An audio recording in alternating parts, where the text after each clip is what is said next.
A Turquia de hoje é uma fascinante mistura de grandes e agitadas cidades e áreas agrícolas férteis e ricas, onde as uvas crescem sob o céu azul. Seu povo é trabalhador e receptivo aos estrangeiros. Os turistas vêm aqui para conhecerem cidades da história bíblica ou para percorrerem locais que um dia dominaram a paisagem da antiga Anatólia.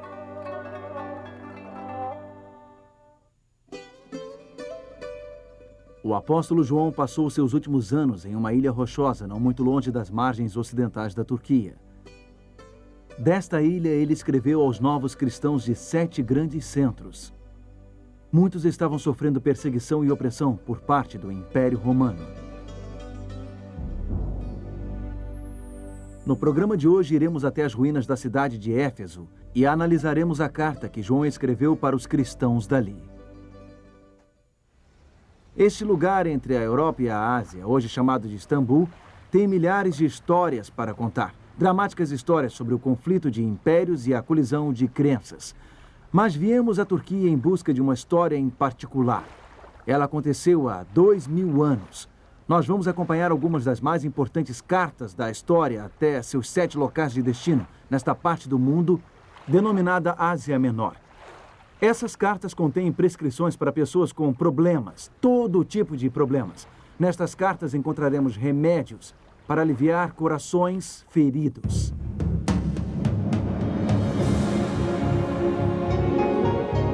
Ele permaneceu através dos tempos. O livro de Deus, a Bíblia.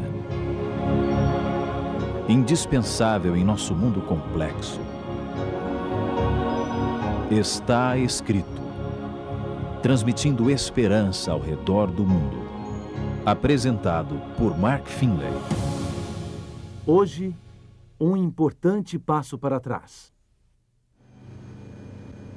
Eu apreciei a viagem de 3 horas e meia saindo de Kuşadası, com o vento soprando em meu rosto e o magnífico céu azul refletido no mar Egeu.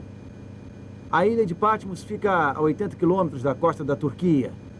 Nos dias de João, era uma colônia penal, um lugar para exilar pessoas no canto do vasto Império Romano.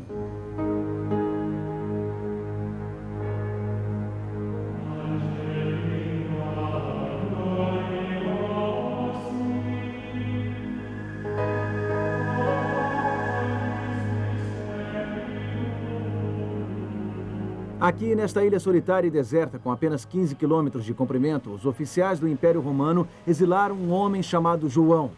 Ele era um homem idoso e não representava nenhuma ameaça à lei e à ordem. Mas os oficiais romanos temiam o que João tinha visto e ouvido. Seus olhos ainda brilhavam com a visão do homem mais revolucionário da história humana. João foi um dos discípulos de Jesus Cristo, um discípulo dedicado.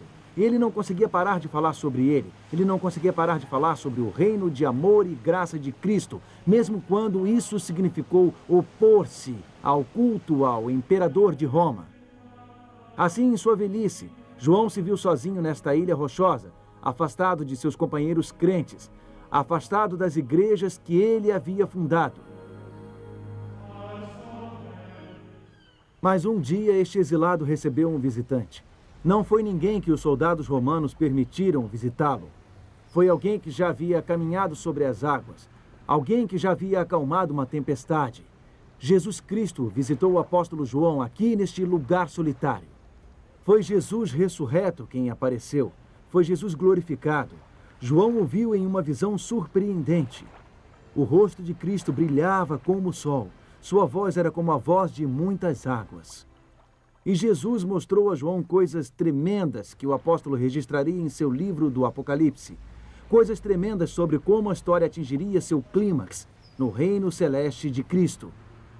Jesus também passou a João mensagens especiais a serem transmitidas. Mensagens a 7 igrejas muito amadas por Deus. 7 igrejas que João não mais podia visitar pessoalmente.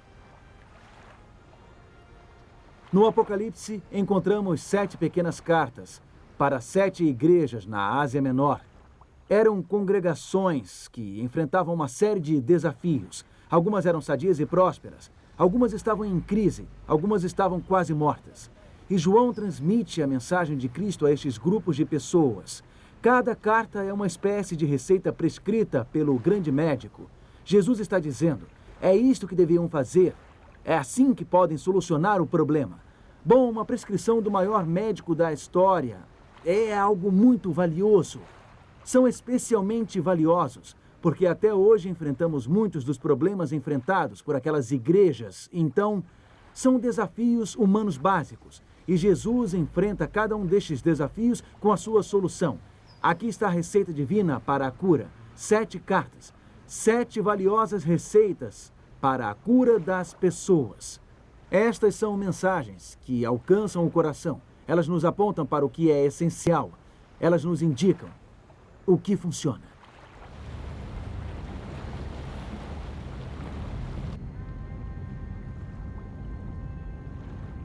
Existem 2 razões por que vemos esta parte do mundo. Primeiro, apesar das 7 igrejas indicadas no Apocalipse não mais existirem, a mensagem que o nosso Senhor lhes deu é relevante agora, para o novo milênio. Embora tenha sido dada no passado, ela se aplica ao presente. O conselho dado àquelas igrejas é o conselho que precisamos em nossa igreja hoje. A instrução de Deus para os cristãos do primeiro século fala com um significado ainda maior para os cristãos do século 21. Ao longo da Bíblia, o número 7 simboliza a perfeição. Então, estas cartas são o conselho perfeito de Deus para os cristãos. Na mensagem às 7 igrejas, Deus revela seu conselho completo para as nossas vidas. Ao você estudar as mensagens às 7 igrejas, juntas, você vai sentir-se profundamente tocado pelas verdades transformadoras do Apocalipse. Existe um outro aspecto destas mensagens que precisamos considerar. Com certeza existiam mais do que 7 igrejas no tempo de João, no fim do primeiro século. Mas o próprio Jesus escolheu estas igrejas, e ele tinha também em mente ajudar os que viveriam nos últimos dias da história. Um segundo ponto. Essas 7 igrejas são representantes de toda a era cristã. Elas representam os vários estágios da igreja ao longo dos séculos. O anjo instruiu João. Escreve, pois, as coisas que hão de acontecer depois dessas coisas. Apocalipse 1, versículo 19. As mensagens de Deus para João eram para aquele tempo, mas também são para os nossos dias. Suas lições também se aplicam à igreja em todos os tempos. Nesta série de programas, examinaremos cada uma destas cartas e também visitaremos os locais de cada uma destas 7 igrejas. Faremos descobertas que mostrarão como as 7 cartas do Apocalipse fazem sentido hoje. Então vamos iniciar a nossa jornada. A primeira carta foi escrita para um lugar chamado Éfeso.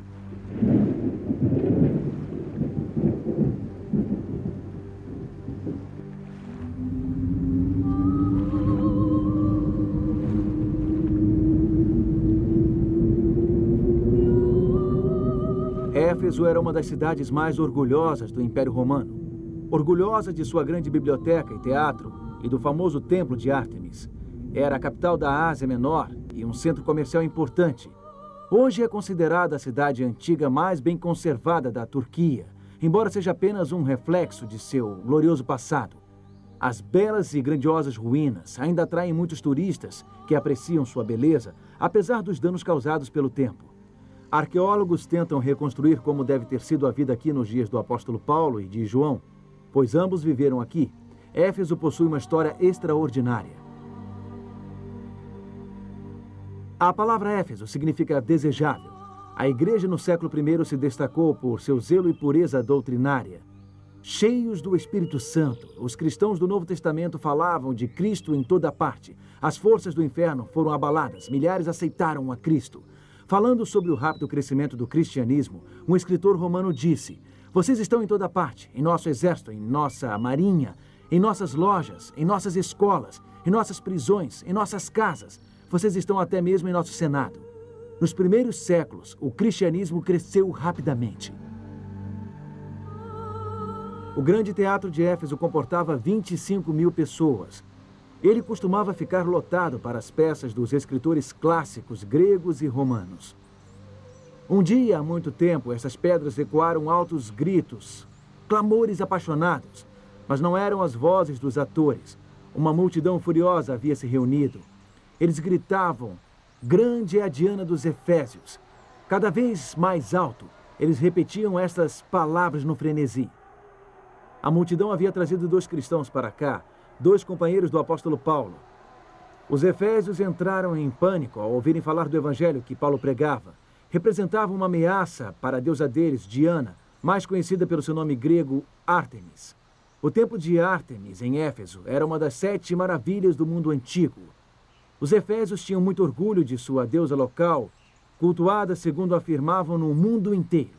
É por isso que eles manifestaram sua oposição a esta nova doutrina, esta nova fé. Eles tinham certeza de que estavam do lado certo, do lado da deusa Ártemis. Então, como eles expressaram sua lealdade? Eles queriam matar os 2 cristãos naquela mesma hora. Como estrangeiros ousaram desafiar a grande Ártemis. Felizmente, o sacerdote da cidade conseguiu impedir a multidão de cometer um crime. Ele os convenceu de que se tivessem algo contra alguém, eles deveriam levar a queixa para o tribunal. O que os efésios pagãos demonstraram neste teatro é que você pode gritar bem alto as suas ideias e estar convencido de ter razão e ainda assim continuar vazio por dentro. Vazio de amor, vazio de graça. A primeira carta no livro de Apocalipse é a mensagem de Cristo à igreja de Éfeso. E Jesus aborda justamente este problema que atormentava os pagãos. Ele lida com o problema de esbravejar em nome da verdade, defender firmemente a verdade, porém permanecendo vazio por dentro. Só que Jesus está se dirigindo a crentes, aos crentes de Éfeso. Esta igreja, a Basílica de São João, foi construída em homenagem ao apóstolo pelo imperador Justino no VI século. A tradição diz que os restos mortais do apóstolo foram enterrados bem aqui, a seu próprio pedido. A carta aos Efésios é a mensagem de Cristo de que o que aconteceu no teatro, muitos gritos, porém pouco conteúdo, também acontecia aqui, na igreja cristã. Vamos observar esta carta. Ela encontra-se em Apocalipse, capítulo 2, começando com o verso 2. Conheço as tuas obras, tanto o teu labor como a tua perseverança, e que não podes suportar homens maus, e que puseste à prova os que a si mesmos se declaram apóstolos e não são, e os achaste mentirosos, e tens perseverança e suportaste provas por causa do meu nome, e não te deixaste esmorecer. Esta era a força dos crentes em Éfeso. Eles eram sérios, eles eram atentos, eles eram zelosos, eles não toleravam transgressores, eles expunham falsos apóstolos, eles sabiam separar a verdade do erro. O versículo 6 reconhece que os cristãos efésios odiavam as obras de uma seita conhecida como Nicolaítas. Estes crentes defendiam firmemente a verdade, a doutrina correta. Eles eram contra a acomodação. Eles viam os erros com clareza, mas o que eles não viam muito bem era o que estava acontecendo em seus corações. Ouça o versículo 4. Tenho, porém, contra ti que abandonaste o teu primeiro amor. Os efésios haviam perdido o seu primeiro amor. Quando eles aceitaram Cristo e experimentaram a sua graça, Deus lhe encheu de amor. Isto é o que acontece com as pessoas que aceitam a Cristo. Eles se enchem de devoção a Cristo. Mas agora, depois de algum tempo, esse primeiro amor havia esfriado. Eles ainda defendiam a verdade da graça de Deus. Eles se tornaram habilidosos em expor qualquer um que se desviasse da doutrina correta. Mas eles não estavam mais agindo em amor. E, como consequência, estavam correndo o risco de se tornarem como aquelas pessoas no teatro, esbravejando em defesa de uma causa, proclamando sua lealdade, porém vazias e frias por dentro.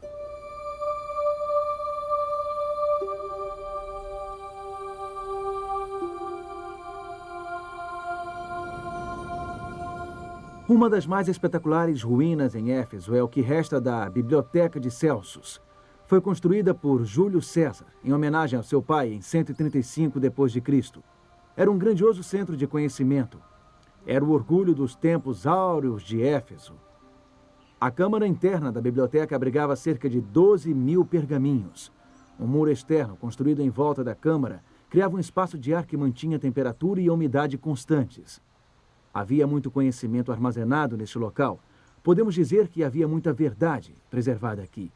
Infelizmente, a biblioteca foi destruída por invasores bárbaros no ano 262 d.C. Não sobrou nada de todo aquele conhecimento acumulado. a não ser esta magnífica fachada e uma carcaça vazia. A carta do Apocalipse enviada para este lugar nos alerta para não termos o mesmo destino. Podemos acumular um monte de conhecimento correto, podemos ter todas as doutrinas certas e mesmo assim acabarmos vazios, apenas uma casca. Você perdeu o seu primeiro amor. Esse é o problema. Este é o diagnóstico do grande médico. Então, que solução Jesus oferece? O próspero povo de Éfeso costumava andar nesta avenida chamada Rua do Porto, tocando os seus negócios. Como você sabe, esta cidade era um centro comercial muito importante. Esta rua de pedras tinha 500 metros de comprimento. Ela ia do teatro até o antigo porto da cidade. Ao longo desta rua podiam ser vistas vilas romanas com locais de banho exóticos e luxuosos. Pessoas ativas e bem-sucedidas costumavam fazer uma coisa por instinto. Estavam sempre querendo mais, sempre tentando progredir, sempre pensando em avançar. Mas em sua mensagem aos crentes efésios, Jesus disse que o progresso espiritual às vezes envolve o contrário. Em Apocalipse capítulo 2 e versículo 5, encontramos a recomendação de Cristo. Lembra-te, pois, onde caíste. Arrepende-te e volta à prática das primeiras obras. O que Cristo está dizendo é o seguinte: você precisa retroceder para avançar. Precisa voltar à sua antiga devoção. Precisa voltar ao primeiro amor. Precisa voltar a ser o que era logo depois de ter conhecido a Deus. Precisa fazer o que costumava fazer, as primeiras obras. Você tem avançado pelas avenidas da vida. Você está seguro de que está do lado certo, no caminho certo, na verdade. Mas às vezes é preciso retroceder na caminhada para que haja progresso. Às vezes precisamos parar com as nossas atividades em prol da verdade. Precisamos parar com a nossa marcha para a frente, sempre correndo, sempre ocupados. Precisamos nos lembrar de como era quando recebemos a dádiva do primeiro amor, assim que aceitamos o Senhor, assim que respondemos ao seu chamado com pura devoção.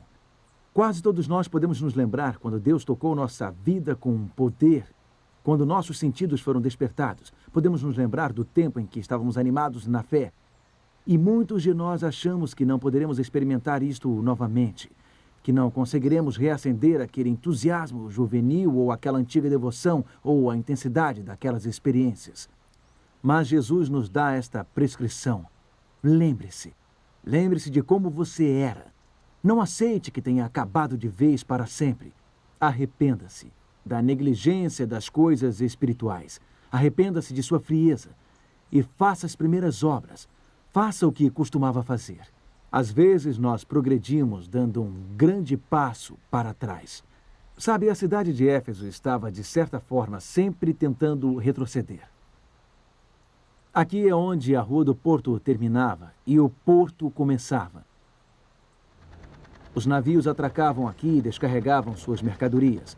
Hoje este local fica a mais de 5 quilômetros do mar. Os efésios tinham um problema. Eles construíram a cidade à beira de um maravilhoso porto, mas o porto vivia assoreando. O rio despejava seu acúmulo de sedimentos na beira do mar. Bom, vários oficiais romanos tentaram fazer o porto voltar ao que ele havia sido. Tentaram aprofundar o canal. O imperador Adriano até mesmo tentou desviar o curso do rio. Mas, por fim, essas tentativas fracassaram e Éfeso teve que ser abandonada. Os efésios não puderam retroceder. Eles não conseguiram salvar o seu belo porto. Hoje, o porto de Kyusadace é o mais próximo acesso marítimo. O vale assoreado destruiu um maravilhoso acesso comercial.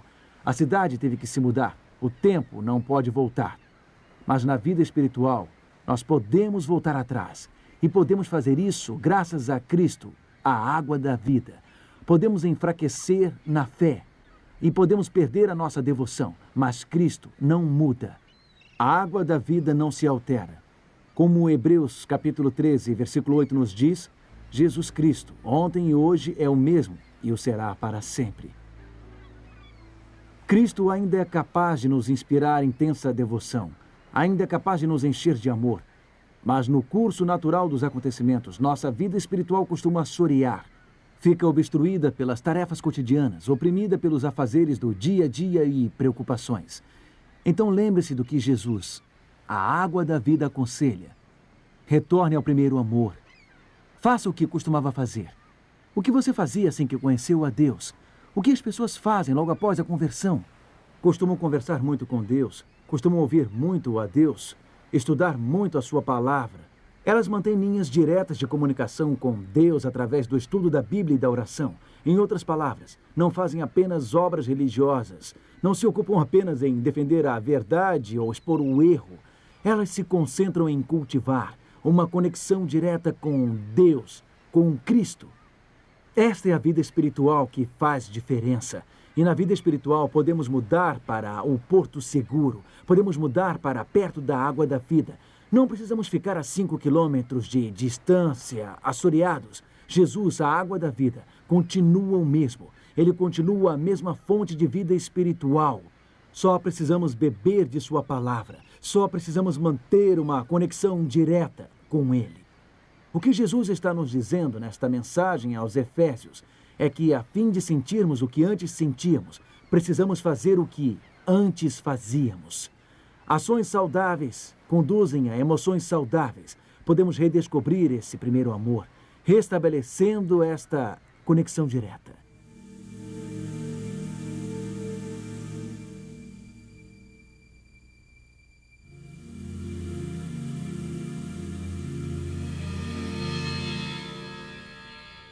Este é o local do antigo e glorioso Templo de Ártemis. A construção original tinha 130 metros de comprimento e 18 metros de altura, com 120 colunas. Infelizmente, esta única coluna é tudo o que resta de uma das 7 maravilhas do mundo antigo.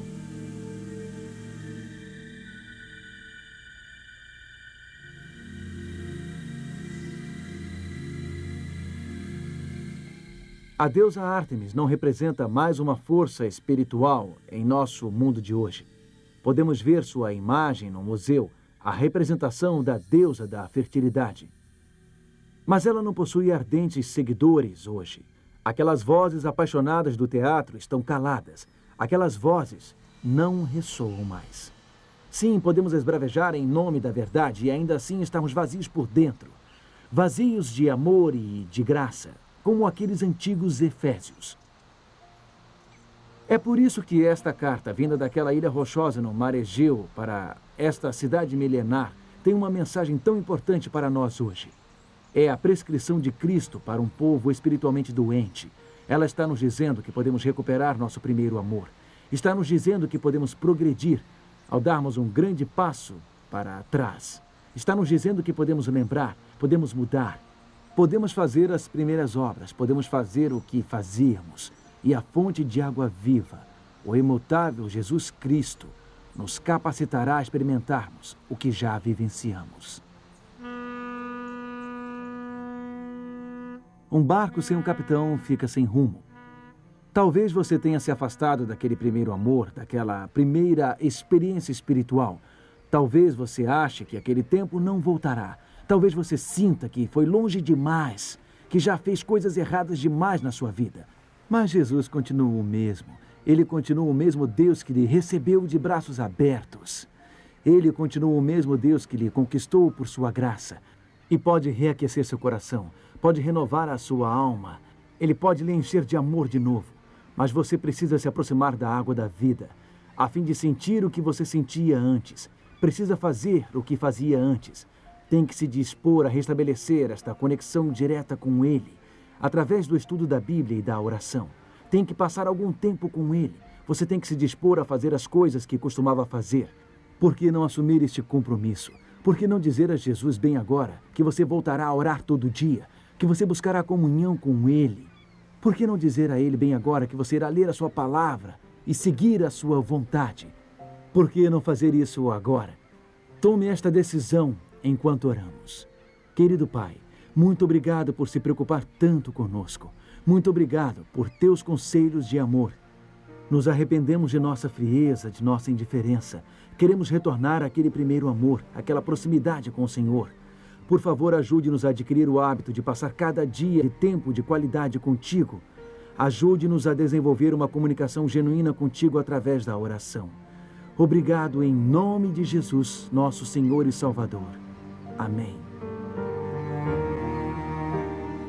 Você acabou de assistir ao primeiro programa da série Cartas de uma Ilha Solitária, que está sendo apresentada por Mark Finley. Enquanto isso, nós estamos preparando para você uma série especial do Está Escrito.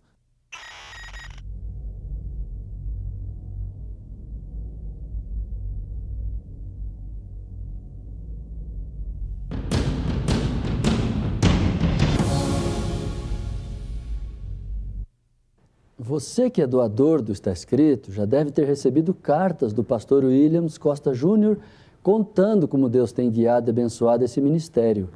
Recentemente, uma doadora que mora na cidade de Niterói, estado do Rio de Janeiro, entrou em contato conosco e disse que o maior sonho de sua vida seria conhecer pessoalmente o pastor Williams. Em atenção a esse pedido tão especial, pastor Williams e sua esposa Sonete visitaram Dona Emelina, uma senhora de 87 anos que é doadora do Está Escrito desde 99. Ela é mãe de 5 filhos, 10 netos e 8 bisnetos. Você é filha dela? Como vai? É, parece muito. Prazer, viu? Forte na luta? Durante a visita, o pastor Williams conversou sobre os desafios do programa Está Escrito. Como é que a senhora se sentiu quando o programa saiu daqui do Rio de Janeiro? Porque ficou um tempo que a senhora ficou ajudando o programa. Fiquei triste da vida, fiquei chateada. E a senhora não desanimou de doar porque o programa saiu? Ah, claro que não. Falei, passa onde for, tá ganhando alma. No final, o pastor Williams e sua esposa agradeceram a enorme contribuição desta fiel doadora do programa Está Escrito. O encontro foi concluído com uma oração. Querido Deus e Pai, nós te agradecemos pela vida da dona Emelina. Amém, Senhor. Nós te agradecemos pela inspiração que ela é e por sua fidelidade, ajudando o programa Está Escrito. Abençoa sua vida, sua família, seus filhos. Dá-lhe saúde, Senhor, e que todos nós possamos ser inspirados por sua dedicação e por sua fidelidade. É o que nós te pedimos em nome de Jesus. Amém. Obrigada, meu Deus, que você me realizou mais esse sonho, Senhor. Agora vou morrer feliz. Esta alegria de poder doar para o programa Está Escrito pode ser sua também. O programa depende de você. O Está Escrito é um ministério de fé, por isso sua doação é indispensável. Um passo muito grande foi dado esse ano quando decidimos voltar com o programa nas maiores capitais do Brasil. E este é um grande desafio e contamos com você. Porque eu fiz um voto de dar até morrer. Deus me dá tanto, por que eu não vou dar para ele? Então eu não vou parar. Agora o dia que não for mais é porque eu morri.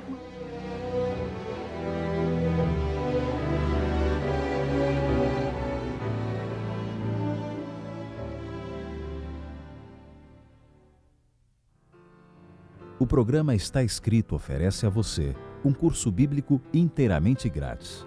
Este curso vai auxiliar você em seus estudos e o ajudará a encontrar respostas para suas mais intrigantes perguntas. Peça agora mesmo o curso bíblico A Bíblia Ensina. Ligue para 0300 789 1111 ou escreva para Programa Está Escrito, Caixa Postal 1800, CEP 20.001 970, Rio de Janeiro. O que aconteceria se lhe tirassem tudo que você tem? E se você tivesse que sofrer perseguições e até morrer por sua fé? O povo de Esmirna enfrentou estes desafios. Esteja comigo semana que vem, em Esmirna, aqui na Turquia, a segunda das 7 igrejas. Assista a esta série sobre o livro do Apocalipse. Até lá e lembre-se, está escrito, nem só de pão viverá o homem, mas de toda a palavra que sai da boca de Deus.